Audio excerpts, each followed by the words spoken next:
Hello friends, welcome back to my channel. तो आज हम लोग स्टार्ट करने वाले हैं बहुत ही फेमस ड्रामा आधे अधूरे, जिसको हम इंग्लिश में हाफ वे हाउस बोलते हैं।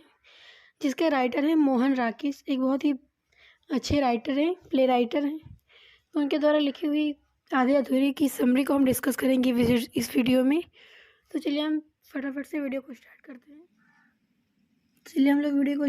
हैं। तो सबसे पहले हम इसका इंट्रोडक्शन देख लेते हैं कि ये ड्रामा है क्या आखिर। हम इसकी समरी, इसके बाद एक्ट वाइज पढ़ेंगे इसकी समरी भी। तो जैसा कि यहाँ पर इंट्रोडक्शन में लिखा है, half Way house follows a particular pattern. मतलब ये जो ड्रामा है एक पार्टिकुलर पैटर्न को, एक पार्टिकुलर यूनिट को एक फॉलो करता है। The audience gains entry into the play through a character called man. मतलब ये जो ड्रामा स्टार्ट होता है तो सबसे पहले एक आदमी आता है वहाँ पर।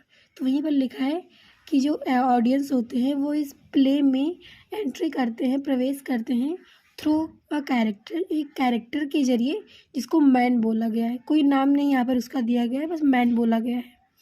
And after this a little later the man becomes Savitri's husband. ये देखिए, सावित्री कौन है? ये इस ड्रामा की प्रोटोगोनिस्ट है, मतलब मेन हीरोइन है, जो मेन है, जिसकी वजह से सारे सर्कमटेंसेस आते हैं, जो सारे सर्कमटेंसेस को दूर करती है, वही है। ये सावित्री जो मैन होता है, ये सावित्री का हस्बैंड होता है। And watches the going on in family helplessly. मतलब वो अपनी फैमिली को देखता है, चलते हुए देखता है कि उसकी फैमिली किस तरह से चल रही है, बट हेल्पलेसली, वो कुछ कर नहीं पा रहा है यहाँ पर। We shall understand the significance of this man's movement, responses and interventions in this unit। मतलब इस यूनिट में हम इस जो आदमी है, जो सावित्री का हस्बैंड बनकर आएगा, उसके सिग्निफिकेंस देखेंगे, उसके मूवमेंट देखेंगे कि क्या या क्या वो करता है। रिस्पॉन्सेस देखेंगे कि उसके साथ क्या होता है, उसके बदले में क्या रिस्पॉन्स करता है। इंटरवेंशंस देखेंगे उसकी इस यूनिट पे। तो चलिए अब हम प्रोलॉग पर आते हैं। प्रोलॉग मतलब भूमिका होती है। किसी भी नाटक में भूमिका जब तक नहीं बनती तब तक नाटक समझ में नहीं आता है। तो हम प्रोलॉग को देख लेते हैं। The play half Way house is divided into 3 parts. मतलब जो हाफ वे हाउस है ये 3 पार्ट्स में डिवाइड है। फर्स्ट प्रोलॉग जब भी हम पढ़ रहे हैं, and second act 1 and 3 and act 2। मतलब ये प्रोलॉग जो है, ये एक्ट 2 पार्ट्स में डिवाइड है। The prologue is an important part of the play. जो प्रोलॉग होता है बहुत इम्पॉर्टेंट पार्ट होता है प्ले का। किसी भी नाटक का बहुत ज़्यादा इम्पॉर्टेंट पार्ट होता है प्रोलॉग, भूमिका जिसको हम बोलते हैं हिंदी में। Which begins it is the also receives a specific direction from it. मतलब हम प्रोलॉग के जरिए ये देख पाते हैं कि ये जो नाटक है इस किस डायरेक्शन में जाने वाला है, क्या होने वाला है इस नाटक में, हम इसका अंदाज़ा लगा लेते हैं। तो फिर लिखा है, let us see the role in the play in the structuring of Half Way House. फिर हम देखते हैं कि यहाँ पर जो स्ट्रक्चर है हाफ वे हाउस, जिसको हम आधे अधूरे बोलते हैं हिंदी में, इंग्लिश में हाफ वे हाउस बोलते हैं, आप कुछ भी बोल सकते हो, उसका स्ट्रक्चर किस तरह है। We note that Mohan Rakesh Halfway House is a play about a family going through difficult times and raises a number of issues relevant to the social cultural ethos of that time। मतलब यहाँ पर note करना है कि हम यहाँ पर note करेंगे कि जो मोहन राकेश का यह हाफ वे हाउस है, ये जो प्ले है, ये एक अपर मिडिल क्लास फैमिली के है, हमारी नॉर्मल लाइफ का प्ले है, जिसकी डिफ़िकल्टीज़ को दिखाया जाएगा, डिफ़िकल्ट टाइम को दिखाया जाएगा इस प्ले में। And raises the number of issues, मतलब जो प्रॉब्लम्स आती हैं इनकी लाइफ में इस प्ले में, उसको दिखाया जाएगा। Relevant to the socio cultural ethos, मतलब जो सामाजिक मुद्दे होते हैं उससे रिलेटेड होंगे सारे ऑफ द टाइम। उस समय जो सोशियो कल्चरल पॉइंट्स होते थे उससे रिलेटेड ही होंगे सारे। In the prologue, we meet the man in a black suit talking directly to the reader, spectator, in the first person,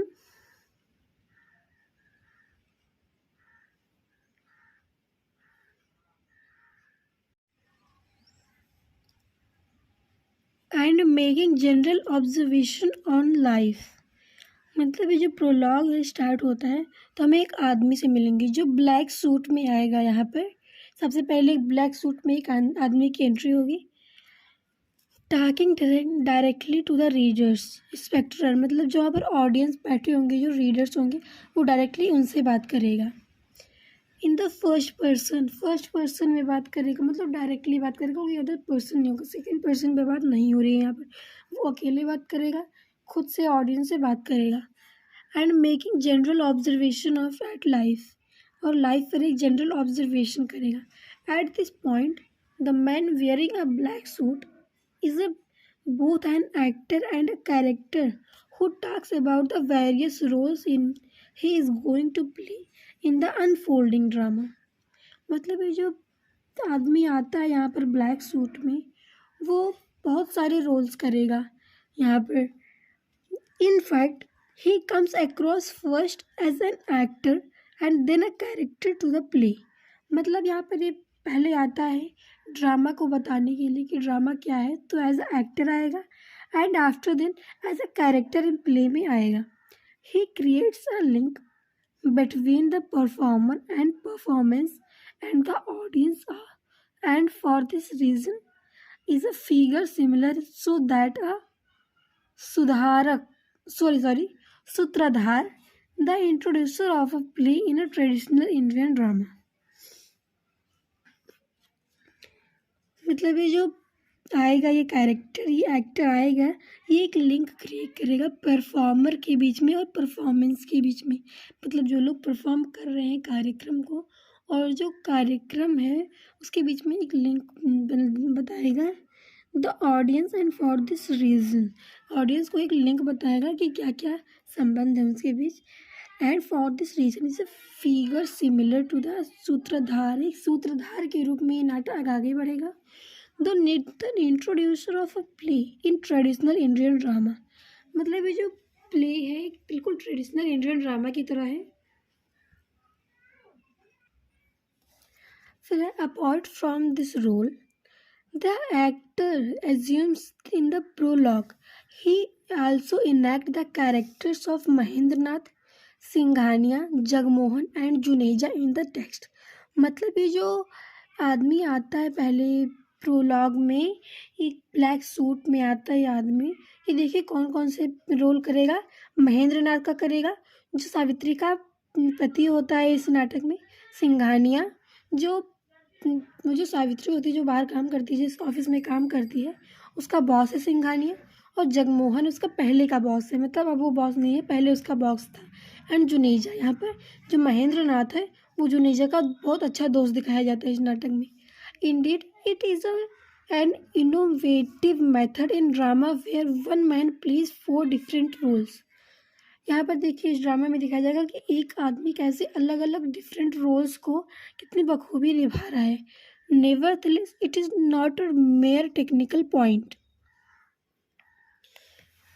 In fact, Rakesh seems to make a comment here on human nature, in that all men essentially are the same behind the different mask they wear। मतलब यहाँ पर मोहन राकेश ये दिखाने का try कर रहे हैं कि जो आदमी होता है वो कैसे एक इंसान होता है, अलग अलग रोल अपनी लाइफ में प्ले करता है। कभी वो किसी रोल को प्ले करता है, कभी वो किसी रोल को प्ले करता है। तो वही ये जो मोहन राकेश इस ड्रामा में दिखाने का कोशिश करेंगे।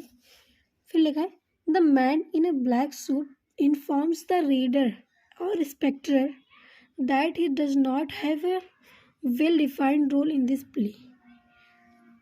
ये जो मैन होगा ब्लैक सूट में, ये यहाँ पर बताएगा रीडर को, ऑडियंस को बताएगा कि वो भले ही 4 रोल कर रहे हैं यहाँ पे, बट उसका कोई डिफाइंड रोल नहीं है। ड्रामा का नाम ही आधे अधूरे है, तो उसमें कोई भी कंक्लूजन नहीं निकलेगा। एंड फिर है according to him the same is the case with other characters in the play. मतलब वो कहता है कि ऐसा ही सारे कैरेक्टर्स के साथ भी होगा, कोई भी कंक्लूजन नहीं निकलने वाला है इस प्ले का।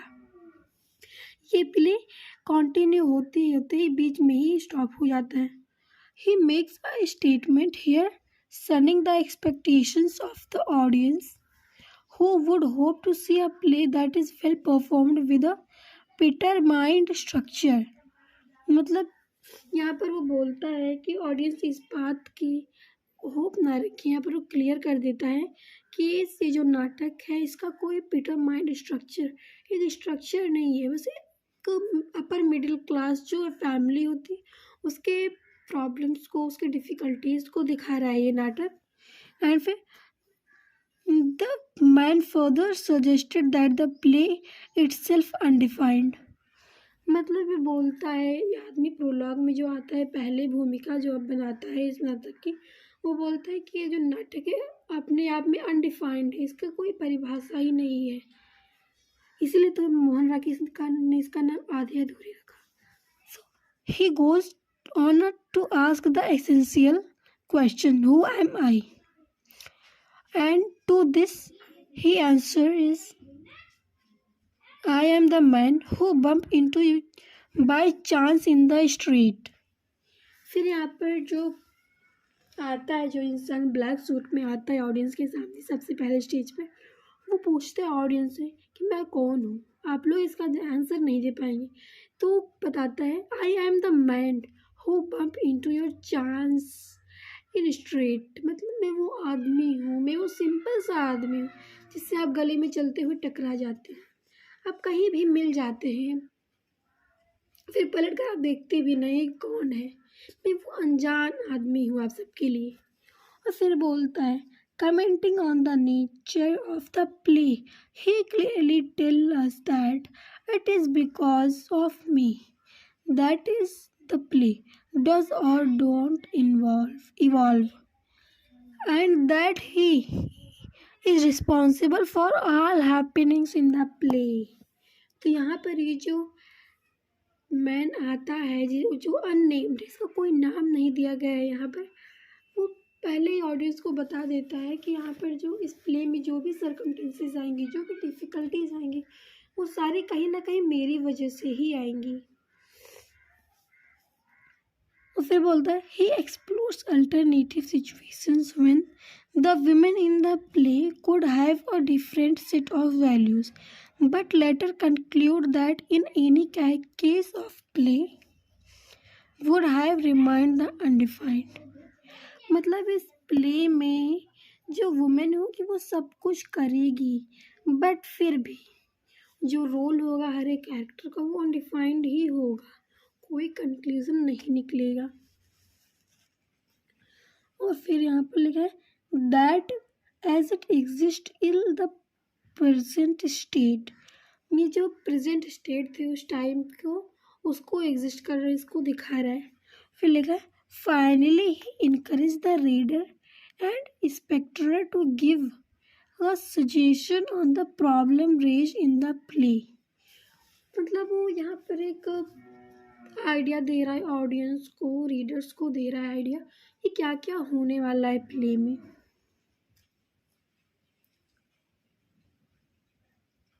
Don't you think that had a playwright offered a solution to the problem projected in the play, a plot and character would have you appropriately defined? मतलब आपको ये आशा नहीं करनी होगी. आप ये बिल्कुल भी मत सोचिएगा कि जो प्ले राइट है, ये जो ड्रामा है, इसका कोई कंक्लूजन निकलेगा यहाँ पे.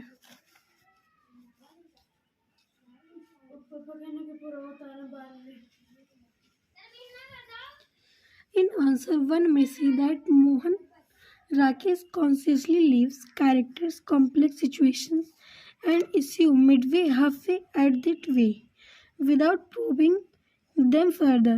मतलब यहाँ पर जो मोहन राकेश है, वो जो प्रॉब्लम्स चल रही हैं उस सोसाइटी में, उस घर में जो प्रॉब्लम्स चल रही हैं, उनको बीच में ही छोड़कर नाटक को वहीं के वहीं स्टॉप कर देते हैं. मैं फिर से बोल रहे हैं आप लोगों को कि ये जो ड्रामा हम लोग स्टार्ट करने वाले हैं, इसमें कोई भी कंक्लूज़न नहीं निकलेगा. जो सारी प्रॉब्लम्स चल रही हैं उस घर में, वो वहीं पर स्टॉप हो जाएंगे, इसका कोई कंक्लूज़न नहीं निकल रहा है इस नाटक में. और फिर बोल रहा है, और फिर लिखा है, this aspect is going to haunt us throughout this unit. This offer us some clue about the title of the play halfway house। मतलब हम इससे पता कर सकते हैं, सोच सकते हैं कि हाफवे हाउस आधे अधूरे क्यों रखा गया इस प्ले का नाम, क्योंकि इसका कोई कंक्लूजन ही नहीं निकल रहा है, इसलिए इसको आधे अधूरे नाम दे दिया गया। This aspect is going to haunt the throughout this unit. Let us see how we confront in this following discussion.